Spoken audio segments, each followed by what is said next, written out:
Hello നമസ്കാരം. അങ്ങനെ കാത്തിരിപ്പിനൊടുവിൽ കങ്കോ എന്ന ചിത്രത്തിൻ്റെ ആദ്യ പ്രിവ്യൂ റിപ്പോർട്ട് ഇപ്പോൾ പുറത്തുവന്നിരിക്കുകയാണ്. ആ ഒരു അപ്ഡേഷനാണ് ഇന്നൊരു വീഡിയോ ഭാഗത്ത്. വീഡിയോയിലേക്ക് വരുമ്പോൾ വീഡിയോ ലൈക്ക് ചെയ്യുക, ചാനൽ സബ്സ്ക്രൈബ് ചെയ്യുക. നവംബർ മാസം ഇനി ധാരാളം ചിത്രങ്ങൾ OTT റിലീസ് ചെയ്യാൻ പോവുകയാണ്. നമ്മുടെ ചാനൽ ഭാഗം പരിശോധിച്ചാൽ നിങ്ങൾക്ക് കാണാൻ വേണ്ടി സാധിക്കുന്നതായിരിക്കും. സൂര്യ നായകനായി നാളെ റിലീസ് ചെയ്യാൻ പോകുന്ന ചിത്രമാണ് കങ്കോ. എല്ലാ സിനിമാ പ്രേമികളും ഒരേപോലെയാണ് കങ്കോ എന്ന ചിത്രത്തിൻ്റെ റിലീസിനായി കാത്തിരിക്കുന്നത്.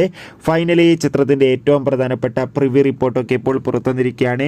കങ്കോ എന്ന ചിത്രത്തിൻ്റെ പ്രിവ്യൂ റിപ്പോർട്ടിൽ സൂചിപ്പിക്കുന്ന ചിത്രം അതിഗംഭീരമായ മികച്ചൊരു വിഷ്വൽ ട്രീറ്റ് ആണെന്നും ചിത്രത്തിൽ നമുക്ക് സൂര്യയുടെ മികച്ച അഭിനയവും മികച്ച ആക്ഷൻ രംഗങ്ങളൊക്കെ കാണാൻ വേണ്ടി സാധിക്കുന്നുണ്ടെന്നും. എന്തായാലും കാത്തിരിക്കാം കങ്കോ എന്ന ചിത്രത്തിൻ്റെ കൂടുതൽ അപ്ഡേഷൻ അറിയാൻ വേണ്ടി. എത്ര പേരാണ് ഈ ചിത്രത്തിൻ്റെ റിലീസിനായി കാത്തിരിക്കുന്നത് തീർച്ചയായും കമൻറ്റ് ബോക്സിൽ രേഖപ്പെടുത്തുക. നവംബർ മാസം ധാരാളം ചിത്രങ്ങൾ OTT റിലീസ് ചെയ്യുന്നുണ്ട്. ചാനൽ പരിശോധിച്ചാൽ ആ വീഡിയോ ഒക്കെ കാണാം. ബൈ.